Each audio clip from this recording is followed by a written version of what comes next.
Welcome back to Let's Talk Football, and with me I've got coach of Joondalup, Chris Nicholson. Chris, for the benefits of our viewers, can you give us a history on your coaching career? Coaching career stems back from the UK. I was 23, 24 when I started out coaching in the local levels over there. Progressed into academy levels and School of Excellences with a couple of professional football clubs in Manchester City and Stockport County. Progressed then into non-league really, and non-league semi-pro standard over here is very similar over in the UK is very similar to over here. Managed Hyde United, Rossendale United, Flixton, and more latterly my last 7 years with Glossop North End, who were a former Football League club in the turn of the century, but I haven't been with them 100 years. I know I look it, but no, I've been with them. I was with them 7 long seasons, and then I came over here in October. So have you been involved with ECU before you took over the job from Willie? Funnily enough, yeah. When I came over here in 2000, I think it was ECU Hammers, and I came over and did a month's coaching work with the young boys, with Mick Lyons and John Brown and Mickey Quayle, which was all great, a nice learning curve, made me very welcome. And also with Willie McNally. Came back the year later, did another year, and really enjoyed it. I think it was ECU Saints then, and I've come back last year, and my first port of call was to go to ECU, and fortunately enough 6 months, 7 months down the track, I'm now the head coach, it's a great feeling, but it wasn't something that was planned. Yeah, it will be a tough job, and certainly a big shoes to follow in Willie.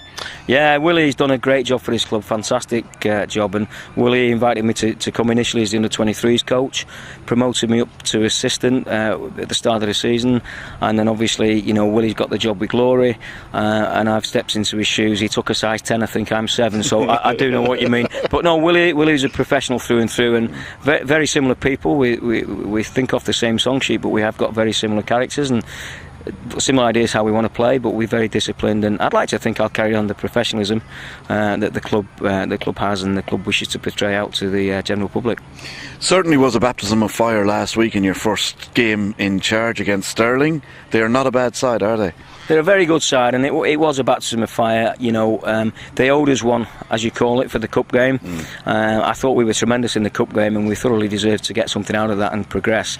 League games are different, and we were 1-0 up at the interval, and I said before we could have easily been 3 or 4-0, but we had 4 or 5 young boys in the side, 17 and under, because we were struggling on the day.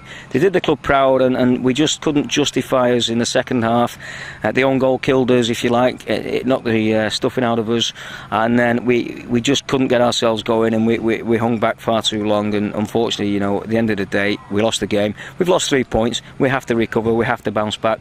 There's plenty of games left to recover those points. You've been hit a fair bit with injuries, and also now the movement of Tommy Tomic across the South Melbourne. Yeah, Tommy Tomic, he's done tremendous for us. He saved as many spot kicks as he's faced. He's been a tremendous stature on the pitch. But we've got Bobson Cromer, and Bobson's a different character. He'll offer us different things. I've worked with Bobson all season, and he's a good fella. No hesitation in promoting him to number 1. He thoroughly deserves that chance, and he won't let us down. Neither will all the players that will come in. We are 4, 5, 6 players light as we stand. We've got a good squad of youngsters and a good crop for the future, which is obviously where we'd like to take ECU. We'd like to be a force in the future, but we've got our own ambitions as well this season. Do you work closely with the junior development here, or are you mainly just concerned with the seniors? Concerned with the seniors initially. I'd love to get involved with the juniors and really take the club to the academy status that it is, and move that on.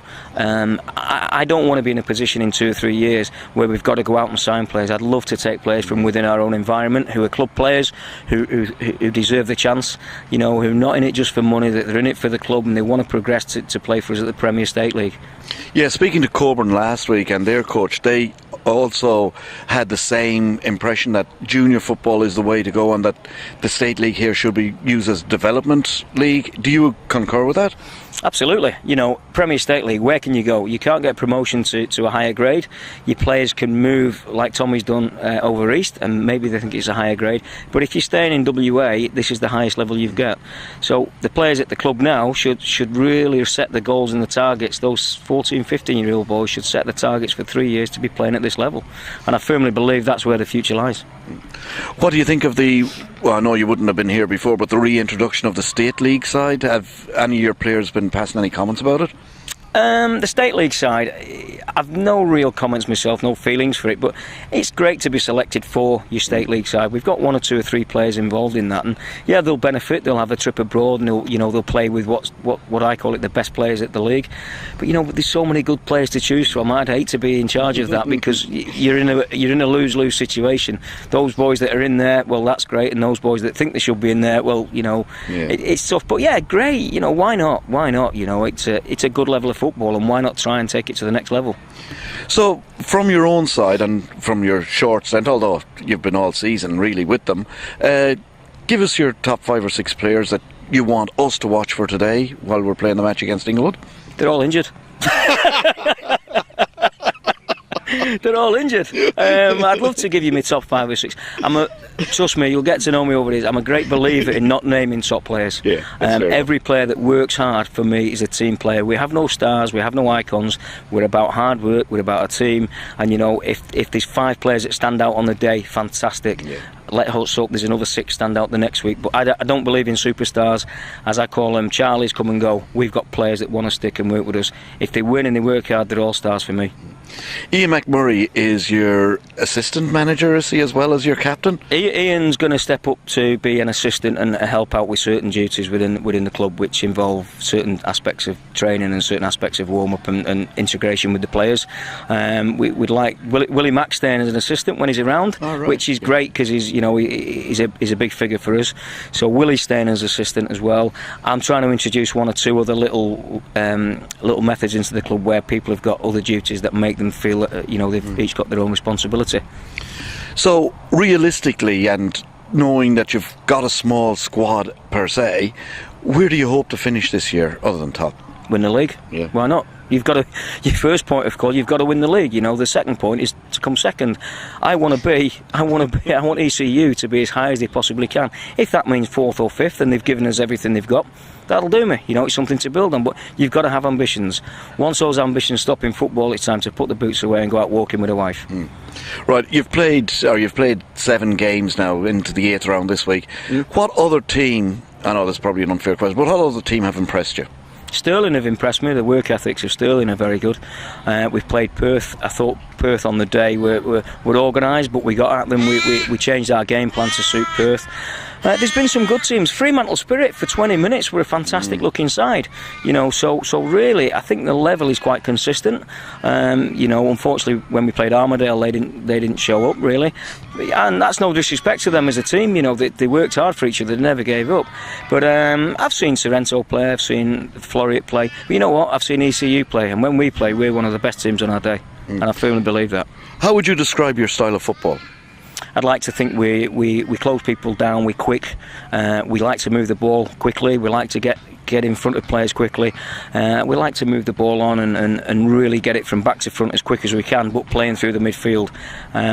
My style of football, when I was in England, I played an awful lot up front and like to score goals. I'd like to get forward, sometimes you take gambles. I'm not a defensive style coach. I'd like to progress things through midfield and build play up, but I'd really like to work in the final third, and I think that's where we can be quite creative. Yeah, a number of teams, in actual fact I don't think there's any team this season who has not conceded 3 goals. Are the defences weaker or are the attacks better this season? It's an argument for both courses. I've seen some great movement up front from teams. I've seen some sloppy defending. I think it depends what turns up better on the day.